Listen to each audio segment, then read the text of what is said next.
Ikel, 8 ans, s'est élancé dans l'herbe par une chaude après-midi au Costa Rica.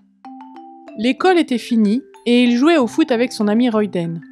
L'herbe verte et tendre du cimetière est agréable sous ses pieds nus. Lorsque Ikel voyait une occasion de marquer un but, il levait la jambe et frappait le ballon de toutes ses forces.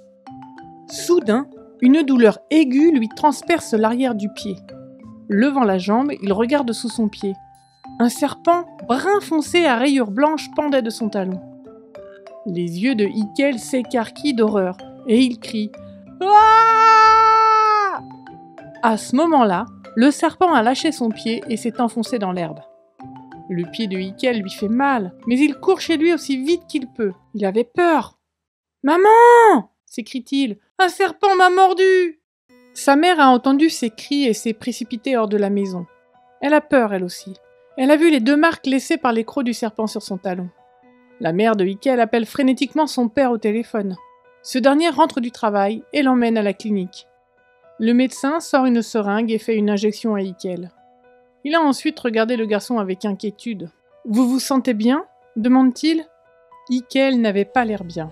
Il n'avait pas l'air bien parce qu'il ne se sentait pas bien du tout. Boum! Ikel s'évanouit et tombe sur le sol. Personne ne sait quelle sorte de serpent a mordu le garçon. Était-il dangereux? La vie de Ikel était-elle en danger? Les gens se sont précipités dans la cour de l'église pour chercher le serpent. Après une courte recherche, le serpent a été trouvé dans l'herbe derrière un petit hangar qui servait de cuisine à l'église. Quelqu'un a crié « C'est un bébé serpent de velours !» Le serpent de velours est l'un des serpents les plus venimeux du Costa Rica. Il s'agissait d'une urgence grave. Le médecin a appelé une ambulance. Peu de temps après, l'ambulance a transporté Ikel de la clinique à l'hôpital municipal le plus proche. Il faisait nuit lorsque Ikel est arrivé 2 heures plus tard dans le village de Limon. C'était effrayant d'être à l'hôpital. C'était effrayant d'avoir un gros pied gonflé. Ikel demanda à sa mère de prier Dieu pour qu'il l'aide. Ils baissèrent la tête et fermèrent les yeux. Puis la mère pria. « Dieu, nous te prions, guéris le pied de Ikel, permets-lui de quitter l'hôpital bientôt. » Elle a ensuite dit à Ikel de croire que Dieu était avec lui. Ikel a cru.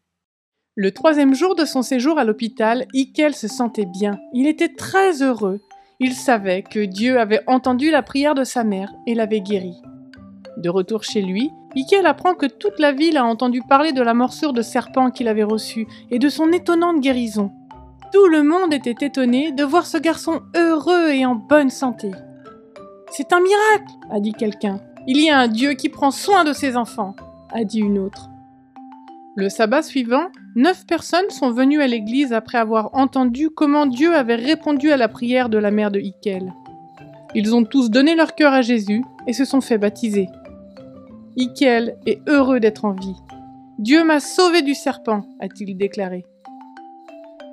Une partie de l'offrande du 13e sabbat de ce trimestre aidera à ouvrir un centre d'influence au Costa Rica qui enseignera aux enfants le pouvoir de la prière. Merci de vos généreuses offrandes.